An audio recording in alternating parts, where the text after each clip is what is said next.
एक ऐसी तहजीब जो खुद को सदियों तक दुनिया का मरकज कहती रही, फिर अचानक एक सदी आई जब नशे की एक लत ने सल्तनत को घुटनों पर ला दिया। शहर जल गए, बंदरगाहें छिन गईं और लोग गुलाम बन गए। मगर सवाल ये नहीं कि चीन गिरा कैसे, सवाल ये है कि चीन दोबारा उठा कैसे। और अगर चीन आज एक सुपर पावर बन रहा है तो आने वाली दहाइयों में हमारे खित्ते पर क्या असर होगा। इस वीडियो के आखिर में हम इस सवाल का सादा अमली जवाब देंगे। आज हम 3 राज जानेंगे। पहला, खुफिया हथियार जिसने चीन की मईशत तोड़ दी। दूसरा, हौलनाक वाकया जिसने चीन की रूह हिला दी। और तीसरा, वो पॉलिसी जिसने चीन को फैक्ट्री से टेक पावर तक पहुंचाया। हम इन तीनों राजों को वीडियो के मुख्तलिफ हिस्सों में खोलेंगे और हर राज के आखिर में आप खुद फैसला करेंगे कि अगला कदम क्या बनेगा। सदियों तक चीन के बादशाह अपने मुल्क को मिडिल किंगडम कहते थे, यानी दुनिया का मरकज। उनके नजदीक आसपास के ममालिक की कोई अहमियत नहीं थी। चीन के बॉर्डर्स इंतहाई मजबूत थे। मशरक में समंदर, शुमाल में सहरा, मगरब में पहाड़ और जनूब में जंगलात। इतनी बड़ी रुकावटें कि बैरूनी दुनिया को फतह करना जरूरी ही ना समझा गया। मगर जब बैरूनी दुनिया खुद आपके दरवाजे पर जाए तो फिर क्या होता है, इसका जवाब आपको वीडियो में आगे जाकर देता हूं। मगर पहले एक मुलाकात जो सब बदल गई। 1793 बरतानिया का सफीर जॉर्ज मैकार्टनी बीजिंग पहुंचा। उसका मकसद था कि तिजारत पर पाबंदियां कम हो, मजीद बंदरगाहें खुलें। लेकिन चीन को यह मंजूर ना था। चीन कह रहा था कि हमें तुम्हारी मसनूआत नहीं चाहिए। बरतानिया कह रहा था हमें तुम्हारा बाजार चाहिए। ये टक्कर अगले 50 साल की कहानी लिखने जा रही थी। उस वक्त बरतानिया चाइना से चाय, रेशम और चीनी बर्तन खरीदता था और बदले में चांदी देता था। जब बरतानिया ने तजारती खसारा बढ़ा तो उन्होंने चाइना को कमजोर करने के लिए अनोखा हल निकाला। अफीम, भारत से पैदावार, चीन में स्मगलिंग और आहिस्ता आहिस्ता माशरा कमजोर।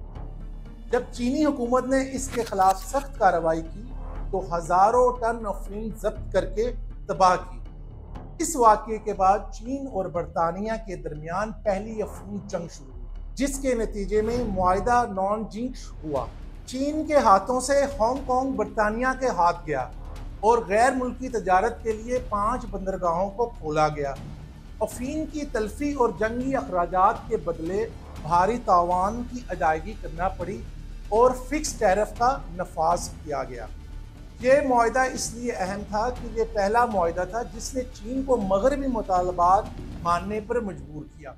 ये सिर्फ एक मुआहिदा नहीं था बल्कि ये ताकत की ज़ुबान थी जिसकी वजह से चीन की मईशत टूटी, खुद तमादी गिरी और दरवाजे खुलते चले गए। गौर किया जाए तो ये एक डिबिया अफीम नहीं थी बल्कि सल्तनत शिकन हथियार थी। मगर असल जख्म अभी बाकी है, वो जख्म जिसे तारीख सेंचुरी ऑफ ह्यूमिलिएशन कहती है। इस सदी की सबसे भयानक रात कौन सी थी? जब फ्रांस शामिल हुआ, बीजिंग का शाही महल जलाया गया, मजीद बंदरगाहें खोली, कवानीन गैर मुल्कियों के हक में बदलते गए।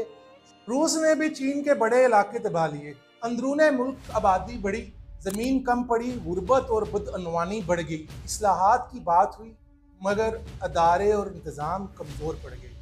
ये सब मिलकर एक तूफान बना जिसने रियासत को अंदर से कमज़ोर कर दिया और सामने चाइना का रवायती दुश्मन खड़ा कर दिया, जापान। जापान ने मगरब से साइंस, सियासत, टेक्नोलॉजी सीखी और मीजी दौर में सब कुछ तेज़ रफ्तार से बदल दिया। इधर चीन में फैसला साजी सुस्त, इख्तलाफात ज़्यादा और वसाइल कम थे। फिर 1894 में जापान ने चीन पर चढ़ाई कर दी और इस जंग में चीन हारा।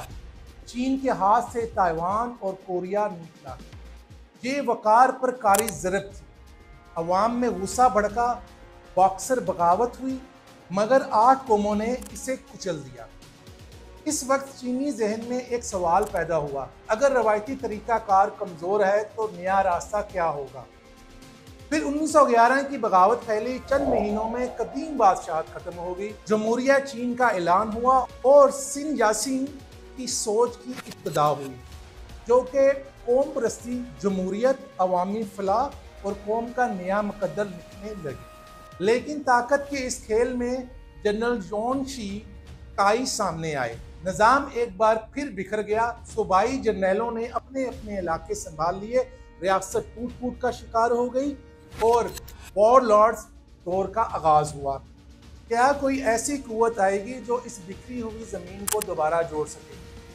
जवाब है कम्युनिस्ट तहरीक। 1921 में कम्युनिस्ट पार्टी बनी। इब्तिदा में कौमी जमात के साथ मिलकर वॉर लॉर्ड्स के खिलाफ निकली, मगर जल्द ही इख्तलाफात बढ़ गए और फिर 1927 में शंघाई में कम्युनिस्टों का कत्ले आम शुरू हुआ। हज़ारों जानें गई, खाना जंगी शुरू हो गई। इसी दौरान एक नौजवान रहनुमा उभरा, माओ, जिसने चीन की देहाती इलाकों में अपना असर जमाया। यहाँ वो सवाल ख़त्म होता है जो हमने उठाया था, क्या कोई कुव्वत बिखरी ज़मीन को जोड़ सकती है? हाँ, मगर खून और कुर्बानी के साथ। 1937 जापान की हमागिर चढ़ाई, बीजिंग और शंघाई पर कब्जा और फिर औरतों की असमत दरी, बच्चों का कत्ल, जिंदा दफन, लाखों जानें गई। यही वो रात थी जिसने चीन की रूह में आग लगा दी। कौमें सिर्फ सरहदों से नहीं, यादाश्त से बनती है। नाइजीन की चीख चीन की रगों में दौड़ती है और आज भी फैसलों को सख्त बनाती है। क्या इस चीख के बाद चीन बदलेगा, मगर किस कीमत पर? दूसरी जंग अजीम का इख्तिताम 1945 में हुआ। जापान हार गया। 1949 में अवामी जमहूरिया चीन का ऐलान हुआ। कौमी क़यादत ताइवान चली गई। नई चीन की इब्तिदा सख्त थी।